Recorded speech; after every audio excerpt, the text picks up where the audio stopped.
অন্ধভক্তদের নয়নের মণি এই গাঁজাখোর আইআইটিয়ান, এই নেশাখোর আইআইটিয়ান বলে কিনা যে তার মধ্যে এমন অলৌকিক ক্ষমতা রয়েছে, এমন অলৌকিক শক্তি রয়েছে যার দ্বারা সে ক্রিকেট ম্যাচের ফলাফল বদলে দেয়।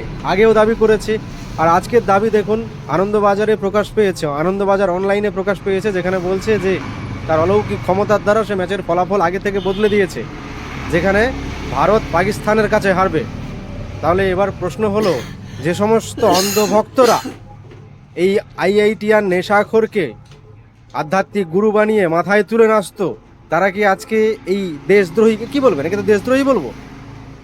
যার অলৌকিক ক্ষমতা দেশের হিতে নয়, দেশের বিরুদ্ধে লড়ে, দেশকে জিতিয়ে দেওয়ার জন্য অলৌকিক ক্ষমতা এখানে কাজ করছে না, দেশকে হারিয়ে দেওয়ার জন্য, সে নিজেকে সত্য প্রমাণ করার জন্য, নিজের আধ্যাত্মিক বা অলৌকিক ক্ষমতাকে সত্য প্রমাণ করার জন্য দেশকে হারিয়ে দিচ্ছে, ফলাফল বদলে দিচ্ছে। তাহলে অন্ধভক্তরা কি এই আইআইটিয়ানকে পাকিস্তানে পাঠিয়ে দেবে দেশদ্রোহী ঘোষিত করে? এটা আজকের বড় প্রশ্ন। আমি মন থেকে চাইবো ভারত জিতুক, কিন্তু খেলার ফলাফল তো কেউ বলতে পারে না আগে থেকে, পাকিস্তানও জিততে পারে, কিন্তু মন অবশ্যই চাইবে অ্যাজ এ ভারতীয় ভারত